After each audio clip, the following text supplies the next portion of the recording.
قیامت کا جن لوگوں نے انکار کیا، قیامت کا جن لوگوں نے انکار کیا، قرآن کہتا ہے اما ثمود فاہلکوا بالطاغیہ، قوم سمود کو ہم نے ہلاک کیا ایک زوردار آواز کے ذریعے۔ وَأَمَّا عَادٌ فَأُهْلِكُوا بِرِيحٍ صَرْصَرٍ عَاتِيَةٍ، اور قوم عاد کو ہم نے ہلاک کیا ایک زوردار ہوا کے ذریعے۔ سَخَّرَهَا عَلَيْهِمْ 7 لَيَالٍ و8 أَيَّامٍ، یہ ہوا قوم عاد پر مسلط ہو گئی۔ سخرہ کا معنی چھوڑ دی اللہ نے۔ 7 لیال و8 ایام، 7 راتیں اور 8 دن۔ حضرت ہود علیہ السلام گئے قوم عاد کے پاس، اور صالح علیہ السلام گئے قوم سمود کے پاس۔ ان قوموں کے کھنڈرات آج بھی موجود ہیں، نشانات آج بھی موجود ہیں۔ انسان بڑا تکبر کرتا ہے جب وہ صحت کی حالت میں ہو، معاشی ترقی ہو، پیٹ اس کا بھرا ہوا ہو، اسے پھر پیغمبروں کی باتیں سمجھ میں نہیں آتی۔ آپ نے دیکھا ہوگا اکثر لوگ جو دین کی طرف آتے ہیں وہ کسی پریشانی میں مبتلا ہونے کے بعد آتے ہیں۔ ان کو احساس ہو جاتا ہے کہ ایسا ہے نہیں جیسا ہم سمجھ رہے تھے۔ وہ کیسا سمجھ رہے تھے؟ وہ سمجھ رہے تھے کہ سب کچھ ٹھیک ہے، جیسے ہم ہنسی خوشی زندگی گزار رہے ہیں بالکل اسی طرح ہنسی خوشی زندگی گزرتی رہے گی، پھیپھڑے بھی صحیح رہیں گے، گردے بھی فٹ فاٹ رہیں گے، نظر بھی ٹھیک رہے گی، گھٹنے بھی صحیح طرح کام کرتے رہیں گے۔ انہیں یہ نہیں پتا ہوتا بھائی یہ زندگی ہمیں بطور امانت کے ملی ہے جو ہم سے واپس لے لی جائے گی۔ تو یہ انسانی نیچر رہی ہے کہ جب پیٹ بھرا ہوا ہوتا ہے، صحت فٹ فاٹ ہوتی ہے، کوئی غم نہیں ہوتا، تو اسے ہری ہری سوجنا شروع ہو جاتی ہے۔ تکبر کسے کہتے ہیں؟ انسان حق کو دھکیل دے، پیچھے پھینک دے۔ کس بیس پر؟ اسے حق کو ماننے میں اپنی توہین محسوس ہو رہی ہو۔ یہ جو بیماری ہے نا، جو لوگ مذہب کو فالو نہیں کرتے ان میں کوٹ کوٹ کے بھری ہوئی ہے، یہ کوٹ کوٹ کے۔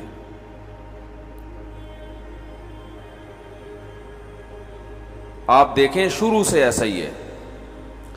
اگر ہم حضرت بلال رضی اللہ تعالی عنہ کو دیکھتے ہیں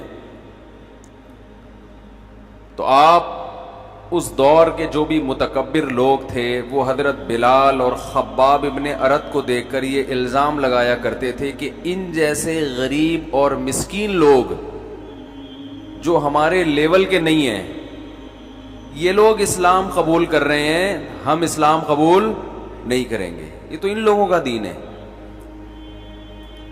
تھوڑی سی انسان کامن سینس استعمال کر لے نا، تھوڑی دیر، تو اسے اندازہ ہوگا کہ جو نعمتیں اللہ نے مجھے دی ہیں ان کو چھننے میں 2 سیکنڈ بھی نہیں لگتے، 2 سیکنڈ بھی۔ تکبر کسے کہتے ہیں یہ سمجھیں، یہ آج بہت زیادہ پایا جاتا ہے۔ اسی بیس پر آپ نے پڑھے لکھے لوگوں کو دیکھا ہوگا کہ وہ مذہب کا مذاق اڑاتے ہیں۔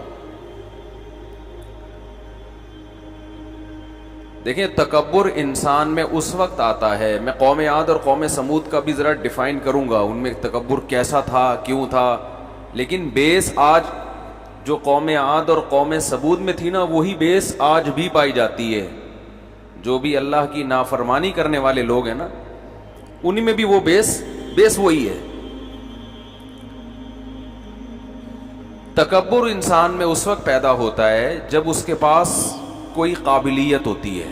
تبھی جو لوگ جاہل ہیں، پڑھے لکھے نہیں ہیں، غریب ہیں، اکثر ان میں تکبر نہیں ہوتا. عمومی تو نہیں ہے لیکن اکثر. یہی وجہ ہے کہ دین کی جو بھی تحریکیں اٹھتی ہیں نا ان میں غریب لوگ زیادہ ہوتے ہیں.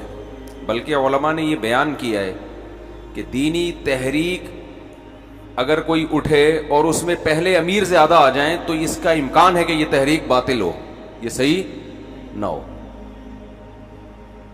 اس کا امکان ہوتا ہے. اکثر حق کو قبول کرنے والے پہلے غریب ہوتے ہیں، امیر بعد میں آتے ہیں، الا ماشاء اللہ. انبیاء کی تاریخ اٹھا کے دیکھیں، تبلیغی جماعت کو دیکھ لیں. تبلیغی جماعت جب مولانا الیاس رحمۃ اللہ علیہ نے شروع کی ہے تو میوات کے دیہات کے غریب ترین لوگ ساتھ آ کے جڑے ہیں. مالدار بہت بعد میں آئے ہیں، اور آج بھی غریبوں کی اکثریت ہے تبلیغی جماعت میں. آج بھی اکثریت کس کی ہے؟ غریب لوگوں کی. ہر جگہ ایسا ہی ہے. قربانی کیونکہ دینی پڑتی ہے اپنی خواہشات کو. تو جب انسان میں کوئی قابلیت ہوتی ہے، ایبلٹی ہوتی ہے، کوئی نعمت ہوتی ہے تو کبر آتا ہے. جب نعمت نہیں ہوتی، تکبر کسے کہتے ہیں؟ اپنے آپ کو نا دوسروں سے بڑا. تو جب ہی سمجھے گا نا جب اس کے پاس کچھ ہو.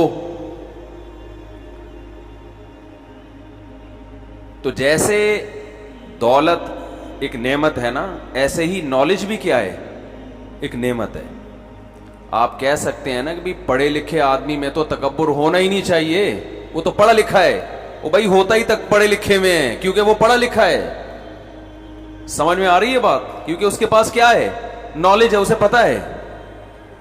تو جس کے پاس نالج نہیں ہے وہ اس کو حقارت سے دیکھتا ہے کہ اس پاگل کو کیا پتا، میں نے تو پی ایچ ڈی کیا ہوا ہے، میں تو انجینئر ہوں، میں تو ڈاکٹر ہوں، میں تو یہ ہوں، میں تو وہ ہوں، اس کو کیا پتا. تو جب کوئی قابلیت، اسی طرح صحت مند میں تکبر ہو سکتا ہے. جس کی صحت اچھی ہے وہ کبر کرے گا ان کے سامنے جن کی صحت اچھی نہیں، جن کے پاس صحت کی نعمت. جو خوبصورت ہے وہ تکبر کرے گا ان کے سامنے جو خوبصورت نہیں ہے. تو تکبر کسے کہتے ہیں؟ خوب اچھی طرح سمجھیں.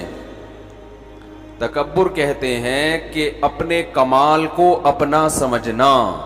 اس زوم میں جب انسان، یہ لفظ عربی میں زعم ہے، اردو میں زوم کہتے ہیں، تو میں اردو ہی چلا رہا ہوں. اس زوم میں جب کوئی شخص مبتلا ہو جاتا ہے نا کہ یہ میرا ہے، وہاں سے اس کی بربادی شروع، بیڑا غرق شروع. سمجھ رہے ہو؟ سمجھتا ہے میرا. یہ کھوپڑی کے کام نہ کرنے کی علامت ہے. تبھی ہم نے علماء سے سنا ہے کہ متکبر نالجیبل تو ہوگا، تعلیم یافتہ ہوگا، دولت مند بھی ہوگا، لیکن ہوگا بے وقوف. جس کی عقل صحیح کام کر رہی ہو، جو حقیقی معنی میں عقل مند ہو، وہ کبھی بھی متکبر نہیں ہوتا. کیونکہ اس کو یہ بات پتا ہوتی ہے کہ یہ کچھ بھی میرا نہیں ہے، میں ہی اپنا نہیں ہوں. مجھے یہ باڈی خدا کی طرف سے گفٹ ملی ہے. ہر چیز اللہ کا گفٹ ہے. تو جس کو بھیک میں کچھ ملا ہوا ہو وہ کہاں اکڑتا ہے میرے بھائی؟ بھیک ملی ہوئی ہے. اکثر ایک مثال میں اس کی دیتا ہوں. تکبر کا علاج بھی یہی ہے. یہ مثال سوچا کریں، اس سے انشاءاللہ تکبر بھی ختم ہوگا. کہ ایک فقیر تھا، غریب مسکین، دھتکارا ہوا ہر در سے. وہ چلا گیا کسی سیٹھ کے دروازے پہ، نوک کیا اس نے. سیٹھ صاحب نے دیکھا کہ بھائی دھوتی بنیان میں، بنیان بھی پھٹا ہوا اور سڑی ہوئی دھوتی، میلی دھوتی، گندی دھوتی، ازار تہبند، اور پھٹا پرانا کہیں سے لنڈے کا، وہ بھی پھٹا پرانا بنیان پہن کے، غریب مسکین، چہرے سے غربت جھلک رہی ہے. اس نے جناب آپ سیٹھ ہیں، آپ کا دروازہ نوک کیا. اس نے، آپ نے دروازہ کھولا. ہاں جی کیا مسئلہ ہے؟ صاحب اللہ کے نام پہ کچھ دے دو. آپ اس دن فارم میں آئے ہوئے تھے، جوش، جو کہ ہوتا نہیں ہے عام طور پہ مسلمان کے ساتھ. آج کل، پہلے ایسا ہوتا تھا فارم میں آیا بندہ اٹھا گیا، یہ پوری گڈی پکڑا دی نا، آج کل ایسا مارکیٹ میں چل نہیں رہا. غصے میں چھین تو لیتا ہے, دیتا ویتا غصے میں نہیں, غصے میں پورا چیک کاٹ کے دے دیا. پہلے ایسا ہوتا تھا سخاوت میں نا بھئی. آج تو صاحب یہ ہے, حدیث سے ثابت ہے, حضرت حمزہ رضی اللہ تعالی عنہ, تو ان سے وہاں عرب عورتوں نے کہا, انہی کے رشتہ دار عورتیں تھیں, کہ اے حمزہ کچھ شاعری کی نا, کہ یہ اونٹ آپ کا پلا پلایا کھڑا ہوا ہے اور ہمیں بھوک لگ رہی ہے, ہم بھوکے ہیں. تو اس طرح کا مفہوم ہے اس کا, مجھے پورے اشعار تو یاد نہیں, ابھی الفاظ یاد نہیں پورے. تو آپ کی سخاوت کو گویا یہ چیلنج ہے. جیسے ہم کسی کے گھر جائیں, بکرا پلا پلایا 2 دانت کا, اور ہم کہیں یار یہ بکرا بندھا ہوا ہے, مہمان گھوم رہے ہیں یار, یہ کیا ہوتا. تو آج کسی میزبان کو غصہ آئے گا, غصہ آیا بے نہیں یہ کاٹ کے چلو بھائی ذبح کیا یہ لو, نہ وہ پھر بھی کاٹے گا مرغی. تو حضرت حمزہ رضی اللہ تعالیٰ عنہ نے کیا کیا, اس زمانے میں شراب اس وقت تک حرام نہیں ہوئی تھی, تو بعض حضرات پیتے تھے کیونکہ اسلام نے پابندی نہیں لگائی تھی, تو زمانہ جاہلیت سے چلی آ رہی تھی. تو یہ کہنا کوئی حضرت حمزہ کی توہین نہیں ہے, کیونکہ لیگل تھی اس وقت, حرام ہوئی نہیں تھی. تو حضرت حمزہ نے بھی اسی طرح نشے کی حالت میں تھے وہ. تو جب عرب عورتوں نے ان سے کہا کہ ان کی ہی چچا زاد پھوپھی زاد وغیرہ, انہوں نے کہا کہ یہ آپ کی سخاوت کو چیلنج ہے. اچھا وہ اونٹ تھا حضرت علی کا, وہ حضرت حمزہ کا تھا نہیں. اور غالباً حدیث کے الفاظ یہ بھی ہیں کہ حضرت علی نے ولیمے کے لیے وہ رکھا ہوا تھا کہ اپنا ولیمہ میں اس سے کروں گا. کیونکہ مجھے یہ حدیث پڑھے ہوئے بھی 20 سال ہو گئے نا, تو اب اصل مفہوم تو یاد رہ گیا, پورے ورڈنگ یاد نہیں ہے. تو حضرت حمزہ رضی اللہ تعالیٰ عنہ کو جب عورتوں نے یہ چیلنج کیا نا کہ آپ کی سخاوت, تو وہ ایک دم وہ بھول گئے کہ یہ میرا اونٹ نہیں ہے. ٹھیک ہے, وہ نشے کی حالت میں تھے. ایسا ان کو جوش آیا, اٹھے اور اس کو نہر کیا اور یہ سب گوشت بانٹ دیا. عرب میں سخاوت بہت تھی, خاص طور پر نبی صلی اللہ علیہ وسلم کے جو آپ کے جو رشتہ دار تھے, وہ تو حضرت ابراہیم کی اولاد اور قریشی ہاشمی, ان کا تو بہت مشہور تھی سخاوت. حضرت علی فرماتے ہیں جب میں آیا تو میں اپنی آنکھوں پہ قابو نہیں رکھ سکا. اپنے اونٹ کا جب میں نے یہ حال دیکھا نا, تو اس زمانے میں تو ایسا بہت ہوتا تھا, جوش میں آ کے پورا اونٹ ذبح کر دیا, چیک کاٹ کے دے دیا, لے بھائی جتنے رقم ڈالنی ہے ڈال دے. آج کل اس طرح کی سخاوت مارکیٹ میں کیا چل رہی ہے, غصے میں قتل کرنا ملے گا آپ کو, جوش میں آیا بندہ مار دیا, جوش میں آیا سب کچھ چھین لیا اس سے, جوش میں آیا بیوی کو معاذ اللہ دھکے دے کے باہر نکال دیا. تو اس طرح کے جوش ملیں گے, جوش میں آ کے کوئی اچھا کام, ایک دم بہت ہی کوئی اچھا کام کر دیا, ایسا مارکیٹ میں شارٹ ہو. تو آپ کے گھر نوک کیا کس فقیر نے, آپ ایک دم جوش میں آ گئے, اس کے آنسو دیکھے آپ نے, اس کے پھٹا ہوا بنیان, اور آپ کو اللہ کی نعمتیں یاد آئیں, یار میرے رب نے مجھ پر کتنا انعام کیا, اور یہ دیکھو بیچارہ کس حالت میں. آپ اس کو گھر لے کر آئے, آپ نے اس کو اس کی سروس کروائی, پہلے نہانے سے کام نہیں چل رہا تھا, اتنا میلا ہو گیا چکا تھا, سروس کروائی آپ نے, اس کی ڈیٹول سے نہلایا آپ نے, اس کو خوب نہا دھو کے آپ نے اس کو 3 پیس سوٹ پہنایا, جو آفس جانے کے لیے آپ استعمال کرتے ہو نا, 3 پیس سوٹ ٹائی, ایک بڑا ڈیسنٹ قسم کا اس کو لباس پہنایا, اس کے بال کنگھی کی بنایا, تمیز سے کھانا کھلایا اس کو. اور آپ نے کیا کیا, جوش میں تو کچھ بھی ہو سکتا ہے نا, آپ نے اس کو ایک گاڑی پکڑا دی کہ یار تو بھی عیش کرو, اور نوٹوں کی ایک گڈی 5-5 ہزار کی اس کی جیب میں پکڑا دی, بولا چل جا. کیا بولا, چل جا عیش کرے یار. اب وہ ایسا نالائق, وہ جب آپ کے گھر کے قریب سے گزرے نا, یوں کر رہے ہیں, یا دوسرے فقیروں کو جا کے بار بار کالر اپنا اونچا کر رہے ہیں. راڈو گھڑی ہے, میں بھی اس بہانے اپنی گھڑی دکھا دیتا ہوں, یہ راڈو نہیں ہے, ایسے ایسے کر کے دیکھ رہے ہیں, پھر موبائل نکال کے, اور پھر جو باقی فقیر تھے نا ان کو دھتکار رہا ہے, دفع ہو یہاں سے, غریب لوگ کہیں کے. اب دوسرے فقیر تو اس کو سیٹ سمجھیں گے نا, وہ دوسرے فقیر اس کے پاس آ رہے ہیں, بھائی اللہ کے نام پہ کچھ, چل بھاگ یہاں سے, بدبو دیکھ, اسمیل دیکھ کتنی آ رہی, آ جاتے ہیں, اور کوئی کام دھندہ ہے نہیں, تو اب آپ بتاؤ وہ جو اصل سیٹ تھے جو آپ تھے, جب آپ اس کو یہ حرکتیں کرتے ہوئے دیکھو گے آپ کو غصہ آئے گا کہ نہیں آئے گا؟ ہے بھائی, آئے گا کہ نہیں آئے گا؟ آپ ایک تھپڑ مار کے اس کو گھر لے کے جاؤ گے, بولے کہ جا واش روم میں کپڑے اتار, تیرا وہی بنیان جو ہے نا وہ لٹکا ہوا پہن, دھوتی پہن, پتلی گلی سے نکل. تو جیسے اس فقیر پہ تکبر سوٹ نہیں کرتا, اس لیے کہ یہ چیزیں اس کو بھیک میں ملی ہیں, اپنا کمال نہیں ہے. تو میرے بھائی ہمیں بھی جو کچھ ملا ہے یہ اللہ کی طرف سے بھیک میں ملا ہے, ہمارا اپنا تھوڑی ہے.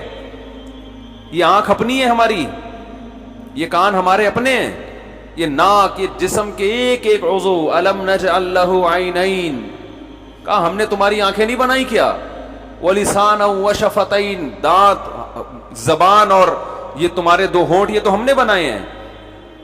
پیدا ہوئے تو ہمارے پیٹ بھرنے کے لیے بہترین خوراک کا ماں کی چھاتیوں میں انتظام کر دیا, بہترین خوراک کا. وہ اللہ نے پیدا کیا دودھ, نہ یہ سائنسدانوں نے پیدا کیا, نہ یونیورسٹیوں کے لیکچراروں نے پیدا کیا جن کو سن سن کے آپ ایتھیسٹ بن رہے ہو, خدا کا انکار کر رہے ہو.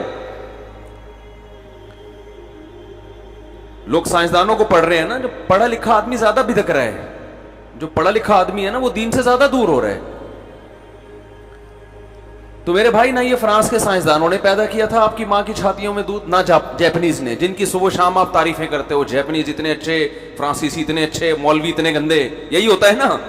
ابے یہ مولویوں کو دیکھو, ادھر سائنسدانوں کو دیکھو, یار یہ کیسے پینڈو ہوتے ہیں, وہ کیسے پڑھے لکھے ہوتے ہیں. بھائی مولوی جیسا مرضی ہو, وہ تمہیں خدا سے ملانے کی باتیں کر رہا ہے. یہ سب خود بخود تھوڑی ہو رہا ہے. خدا کہتا ہے ماں کی چھاتیوں میں دودھ سائنسدان پیدا نہیں کرتے, میں نے پیدا کیا ہے. تمہاری ماں کے دل میں جو تمہاری محبت ہے وہ کس نے ڈالی ہے؟ اللہ نے ڈالی ہے. یہ آٹومیٹیکلی نہیں ہوا یہ سب کچھ. اگر ہر جننے والی اپنے بچے سے محبت کرتی تو مچھلی کیوں نہیں کرتی اپنے بچوں سے محبت؟ سانپ کی مادہ کیوں نہیں کرتی اپنے بچوں سے محبت؟ ہر مخلوق اپنے بچوں سے محبت نہیں کرتی ہے. بہت سی مچھلی میں نے تو پالی ہے نا, ادھر مچھلی کے انڈے سے بچے نکلے, ماں سب سے پہلے کھانا شروع کرتی ہے ان کو, وہ نہیں پالتی. لیکن ادھر مرغی کے انڈوں سے بچے نکلتے ہیں تو آپ اس کی ٹون ہی چینج ہو جاتی ہے. کیسے مزے سے پالتی ہے نا اپنے درجنوں بچوں کو. اور کمال ہے کہ انڈوں سے بھی محبت کرتی ہے. جب انڈوں پہ بیٹھتی ہے, فرسٹ ٹائم جب مرغی انڈوں پہ بیٹھی, اسے کس نے بتایا کہ اس کے اندر سے تمہارے بچے نکلیں گے؟ یہ تو انسان کو نہیں پتا ہوتا. ارے انسان جب دیکھتا ہے یہ پروسیس تو پتا چلتا ہے کہ بچے چوزے انڈوں سے نکلتے ہیں. لیکن مرغی بغیر دیکھے, مرغی نے دوسری مرغیوں کو نہ دیکھا ہو, آپ بچپن میں کوئی چوزا اپنی ماں سے الگ کر دیں, بالکل الگ تھلگ پالیں, جب وہ انڈے دے گی وہ مرغی, بڑا ہوگا وہ چوزا, تو وہ بھی اپنے انڈوں پہ بیٹھے گا اور چونچ مار مار کے 21 دن کے بعد بچوں کو نکالے گا.